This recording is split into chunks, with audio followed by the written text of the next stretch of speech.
A nossa saudação em nome do Senhor Jesus a todos os nossos amigos e irmãos que assistem esta meditação de pôr do sol, a primeira do ano de 2021. Eu quero, em nome da administração da Associação Paulista Oeste, da Igreja Adventista do Sétimo Dia, que tem a sua sede aqui em São José do Rio Preto, desejar, em nome do pastor Acílio Alves, que é o nosso presidente, em nome do pastor Samuel, que é o nosso secretário, em nome do professor Mateus, que é o nosso tesoureiro, e de todos os departamentais e funcionários que trabalham aqui na associação, um feliz 2021 a todos os nossos amigos e irmãos. 2020 foi um ano bastante difícil, a pandemia mudou não só o Brasil, mas mudou o mundo inteiro. O mundo jamais voltará a ser o que era, né, antes da pandemia, mas eu quero dizer a vocês que louvado seja o Senhor, porque muitas bênçãos nós alcançamos em 2020 aqui na Paulista Oeste. Nós nos reinventamos, nós aprendemos a pregar o Evangelho usando as mídias sociais, inventamos outros métodos de evangelismo e centenas de pessoas foram batizadas para a honra e glória do nosso Senhor e Salvador, Jesus Cristo. Houve um crescimento em relação a dízimos, em relação à mordomia cristã. Nós estamos iniciando o ano com índice altíssimo de matrículas das nossas escolas adventistas aqui na região da Paulista Oeste. Foi um ano maravilhoso para a colportagem. Tivemos muitas lutas, sim. Tivemos dificuldades, sim. Mas se Deus é por nós, quem é que poderia ter sido contra nós ou quem poderá ser contra nós? Então, nós temos certeza absoluta que continuaremos sendo dirigidos pelo Senhor Jesus agora em 2021. E chegamos, então, nesse dia 1º, ao nosso culto do pôr do sol. O primeiro culto de pôr do sol, primeira sexta-feira de 2021. Eu quero ler aqui um texto que se encontra em Lucas, o capítulo 17, um texto bastante conhecido, mas quero nessa meditação te dar uma lição prática em relação a essa história. É uma história bem conhecida, o capítulo 17 de Lucas, os versículos 11 em diante. A caminho de Jerusalém, Jesus passou pela divisa entre Samaria e Galileia. Ao entrar num povoado, 10 leprosos dirigiram-se a ele. Ficaram a certa distância e gritaram em alta voz: Jesus, mestre, tem piedade de nós.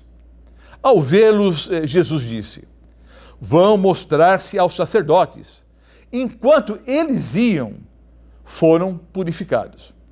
Um deles, quando viu que estava curado, voltou louvando a Deus em alta voz. Prostrou-se aos pés de Jesus e lhe agradeceu. Esse era samaritano. Jesus perguntou: não foram purificados todos os 10? Onde estão os outros 9? Não se achou nenhum que voltasse e desse louvor a Deus, a não ser esse estrangeiro? Então ele lhe disse: levanta-te, a tua fé te salvou. Vejam bem, queridos, essa é uma história bem conhecida. 10 leprosos estavam esperando o Senhor Jesus à beira do caminho. Eles não podiam entrar na cidade, porque pelas leis vigentes, o leproso tinha que obrigatoriamente se afastar do convívio da sociedade. Então, além do sofrimento causado pela doença, além da humilhação causada pela doença, ainda havia esse trauma emocional do leproso estar longe dos seus entes queridos. Além disso, a lepra era considerada naqueles dias um castigo de Deus.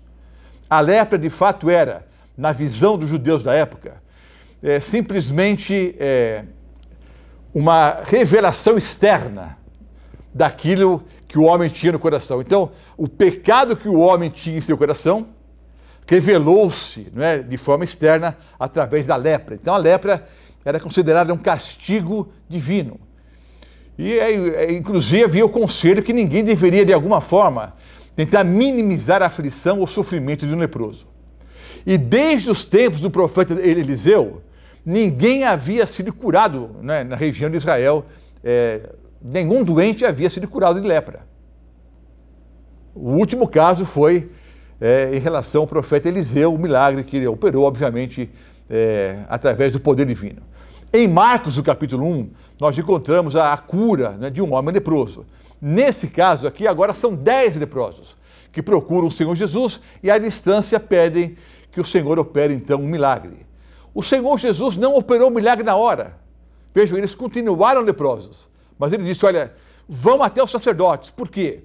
Se a pessoa se sentisse curada, purificada, ela deveria então procurar o sacerdote, e era o sacerdote que dizia, né, se a pele estava saudável ou não. Enquanto eles iam, então eles mais uma vez exercitaram a fé, enquanto eles iam, perceberam que foram purificados. Só que é interessante que nessa história, apenas um voltou para agradecer, e esse era samaritano, e você sabe, todas as divergências que existiam, né, o preconceito, inclusive, que existia entre judeus e samaritanos e judeus. Agora, esse samaritano volta para agradecer. E o Senhor Jesus pergunta, mas espera um pouco, não foram 10 os homens curados? Por que apenas um voltou para agradecer? Onde estão os outros 9? Aí o Senhor Jesus disse para aquele homem, você pode ir, vai em paz. A tua fé te salvou. O homem vai embora agora, curado fisicamente, curado da lepra e, muito mais importante, salvo pelo encontro que ele teve com a pessoa do nosso Senhor e Salvador, Jesus Cristo. Vejam bem, queridos, a gratidão é um sentimento essencialmente religioso. Quando nós, gratos, porque Deus, ou quem sabe um ente querido, quem sabe um amigo, nos concedeu uma graça, um favor imerecido, fez algo de positivo para nós. Essa gratidão, esse sentimento de gratidão, deveria invadir, não é? E perfumar o templo da nossa alma. Mas, infelizmente, quantas pessoas são ingratas? Ingratas a Deus, ingratas ao próximo, ingratas aos familiares. Eu me lembro de uma história que está relatada, se você entrar na internet e colocar no Google, você vai encontrar a história. Mas no livro Colunas do Caráter, você encontra essa história de Eduardo Spencer. Eduardo Spencer era um estudante, jovem estudante. Eu anotei aqui o ano, 1860, é isso mesmo, fiquei na dúvida se era 40 ou 60. Em 1860, Eduardo Spencer estava caminhando na praia e ele ouviu o grito de pessoas pedindo socorro. 2 navios haviam colidido. O Lady Eugene, que era um veleiro, colidiu numa escuna chamada Augusta. Mais de 300 passageiros estavam a bordo do Lady Eugene. Rapidamente o navio naufragou e a grande maioria dos passageiros, infelizmente, morreu. O mar estava muito bravio naquele dia. Na verdade, o lago de Michigan estava muito bravio, uma tempestade terrível. Algumas pessoas conseguiram chegar perto da costa. Só que a água levava a pessoa até as pedras e trazia de volta. E a pessoa era lançada as pedras e trazida de volta. E em meio aos escombros, vários gritavam por socorro, muitas pessoas feridas. Eduardo Spencer, colocando em risco a própria vida, mergulhou ali nas águas geladas e salvou uma pessoa. Voltou uma segunda vez, uma terceira, uma quarta, uma quinta. Ele salvou 17 pessoas. O esforço foi tão grande, ele ficou tão ferido, né, pela fúria ali das águas. Ele várias vezes foi arremessado aos rochedos. Ele ficou muito ferido, foi levado para um hospital, onde ele só acordou no dia seguinte. Quando ele acordou no dia seguinte, a primeira pergunta que ele fez para os amigos que estavam ao seu lado foi a seguinte: será que eu fiz o meu melhor? Será que eu poderia ter salvo mais pessoas? Será que eu fiz o meu melhor? Será que eu fiz o meu melhor, queridos, em 2020? Será que eu farei o meu melhor em 2021? Mas o mais triste dessa história, porque a história é triste pelo fato que muitas pessoas morreram. 17 foram salvos, mas a maioria das pessoas morreram afogadas. Triste ainda é saber que Eduardo Spencer, por causa dos ferimentos, viveu o resto da vida numa cadeira de rodas. Mais triste ainda é saber que anos depois, quando ele já era um homem idoso, ele estava assistindo uma série de conferências em Los Angeles, na Califórnia. E o conferencista, o pregador, o pastor, ao mencionar esse testemunho, essa história verdadeira, ao falar sobre Eduardo Spencer, alguém disse: pastor, Eduardo Spencer se faz presente aqui no auditório. O pastor não sabia, contou a história, contou o testemunho, sem saber que Eduardo Spencer ali estava. Então pediu que o chamassem à frente. Ele foi conduzido na cadeira de rodas, e quando o pastor o entrevistou e perguntou: olha, daquele ato heróico, daquela noite que você arriscou a sua própria vida para salvar 17 pessoas, o que você mais se lembra? O que mais marcou para você aquela noite? Então Eduardo Spencer disse algo que fez todos calarem, inclusive o pastor. Disse: pastor, o que eu mais me lembro daquela noite é que das 17 pessoas que eu salvei, até hoje, ninguém me disse muito obrigado. Das 17 pessoas que eu salvei aquela noite, ninguém nunca me disse muito obrigado. Um silêncio calou ali a mente e o coração de muitos. Porque, infelizmente, queridos, muitos de nós vivemos uma vida de ingratidão. O dizer muito obrigado é a verbalização desse sentimento. Então, eu estou grato a Deus, eu estou grato aos meus familiares, eu estou grato aos meus amigos, eu estou grato ao próximo. Então, eu simplesmente externo esse sentimento dizendo muito, muito obrigado. E esse, sabe, queridos, além do sentimento maravilhoso, eu vou dar uma dica para você. Se você viajar para algum outro país do mundo e você não conhecer muito bem o idioma desse país, a primeira frase que você deveria aprender a dizer é muito obrigado. Porque essa frase abre muitas portas.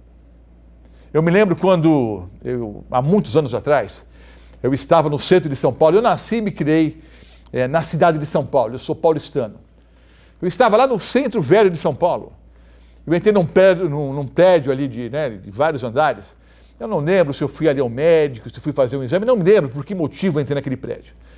Mas era o tempo ainda que tinha um assessorista, que com a manivela abria a primeira porta, depois tinha que abrir uma segunda porta. Os mais antigos talvez se lembrem do que eu estou falando. E em algum momento ali entrou uma pessoa no elevador, assim, bem ranzinza, bem chateado, e falava em voz alta. E por algum motivo ele estava irado com alguém ou contra alguém, e ele dizia em voz alta: eu não preciso de ninguém para viver, eu não preciso de ninguém, eu não dependo de ninguém. Aí eu, talvez guiado por Deus ou pela minha petulância, sei lá, eu olhei para ele e disse: olha, o senhor depende dos outros, sim. Aí ele olhou para mim: ô moleque, nem te conheço. Eu devia ter uns 18 anos na época, sei lá, e aquela pessoa uns 60 ou 70. O que é isso, menino? Me respeite, você nem me conhece. Eu não dependo de ninguém para nada. Disse: senhor, desculpe, não é falta de respeito. Só quero dizer uma coisa: o senhor depende tanto dos outros que, se não for ascensorista, nem do elevador você vai descer agora. Então, queridos, nós somos seres gregários, nós vivemos em comunidade, nós dependemos uns dos outros. E é tão bom agradecer. Eu quero nesse momento agradecer ao Alfeu que está aqui, gravando essa mensagem. Agradecer a você que está assistindo. Quero agradecer aos meus amigos, meus colegas de ministério, aos irmãos aqui da Paulista Oeste. Quero agradecer aos meus familiares. Quanto pai, quanta mãe sofreu a velhice ou está sofrendo hoje pela ingratidão dos filhos. Sabe, como pastor, eu tenho feito muitas cerimônias fúnebres. E nenhum pastor gosta de fazer uma cerimônia fúnebre. Muitas vezes eu vejo ali o corpo sem vida. Às vezes é uma mãe, às vezes um pai. E ali os filhos abraçam, choram e chegam flores, flores, flores. E eu fico no meu canto ali pensando, e a Bíblia diz: não julguei para que não sejais julgados. O Senhor Jesus disse: não julgueis para que não sejais julgados. Mas muitas vezes eu, como um ser humano pecador, eu fico olhando a cena e penso: será que esse pai, quando estava vivo, recebeu tanto beijo e tanto abraço como está recebendo agora? Será que essa mãe recebeu tantas flores ao longo da vida como está recebendo hoje? Então, meu amado irmão, se você quer dizer para alguém que você o ama, faça isso agora. Se você quer dizer para o seu pai e para a sua mãe, você que tem o privilégio de ter o papai e a mamãe vivos ainda, se você quer dizer para alguém: olha, eu te amo, muito obrigado por tudo, faça isso hoje, faça isso agora, que você tenha a oportunidade. E, acima de tudo, seja grato a Deus, que nos amou a tal ponto de ter enviado o seu único filho para morrer em nosso lugar na cruz do Calvário. vamos iniciar esse ano num sentimento de gratidão.